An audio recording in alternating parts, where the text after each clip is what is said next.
যে কোনো অনুষ্ঠানে বা অতিথি আপ্যায়নে বিকেলের নাস্তায় চায়ের সাথে সব কিছুতে এই রেসিপিটি সব থেকে সেরা আর তৈরি করাও খুবই সহজ। আর এই রেসিপিটি সবাই ভীষণ পছন্দ করে। তো আশা করছি আজকের চিকেন ফ্রাই রেসিপিটি ভালো লাগবে।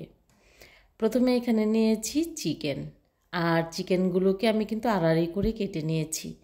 তারপর এখানে অ্যাড করেছি লেবুর রস, তারপর দিয়ে দিচ্ছি এখানে বাদাম বাটা, আদা রসুন বাটাটা দিয়ে দিচ্ছি, আর এখানে অ্যাড করছি চাট মশলা আর গরম মশলা।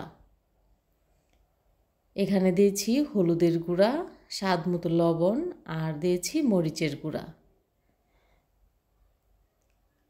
তারপর এখানে অ্যাড করছি 1 টেবিল চামচ পরিমাণে টমেটো সস, আর 1 টেবিল চামচ পরিমাণে এখানে অ্যাড করছি ঘি। আর এই ঘিটা দেওয়ার কারণে কিন্তু এই চিকেন ফ্রাইটা খেতে অনেকটা বেশি ভালো লাগবে। তো সবগুলো উপকরণ একটু ভালো করে মাখিয়ে নিতে হবে। হাতে একটু সময় নিয়ে খুব ভালো করে মাখিয়ে নিতে হবে, যেন মাংসের সাথে মশলাটা খুব ভালোভাবে লেগে যায়। আর এই মশলাটা খুব ভালো করে মাখিয়ে নিতে হবে। আর যে কাটা অংশটা আছে ওই কাটা অংশটাতে মশলাটাকে খুব ভালো করে মিশিয়ে নিতে হবে। তো খুব ভালো করে আমি মাংসটা মশলার সাথে মিশিয়ে নিয়েছি, আপনারা দেখে বুঝতে পাচ্ছেন। তো এভাবে করে ভালো করে মাখিয়ে নেওয়ার পর রেস্টে রেখে দেব আমি 20 থেকে 30 মিনিটের জন্য।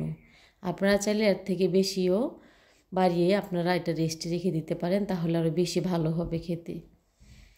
তারপরে এখানে কড়াইতে দিয়ে দিচ্ছি পরিমাণ মতো রান্নার তেল। আর তেলটা বেশি পরিমাণে দেওয়ার প্রয়োজন নেই, অল্প তেলে এই ফ্রাইটা করা যায়।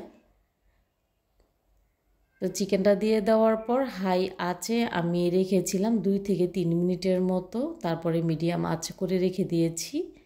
দেওয়ার পর চিকেনের কালারটা যখন এরকম চলে আসবে ওই পর্যায়ে একটু উল্টিয়ে দিতে হবে। এভাবে করে উল্টিয়ে পাল্টিয়ে চিকেনটা আমি ফ্রাই করে নিচ্ছি। তো সবগুলো চিকেনই এভাবে করে আমি ফ্রাই করে নেব।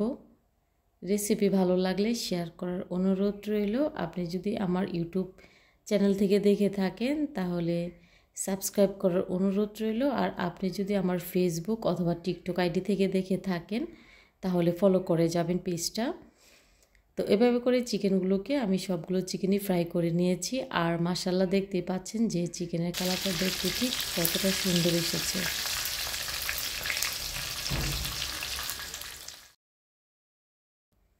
তো এভাবে করে সবগুলো চিকেন আমার ভাজা হয়ে গেছে, আর উপরটা ভীষণ ক্রিস্পি হয়েছিল আর ভিতরটা অনেকটা জুসি হয়েছে।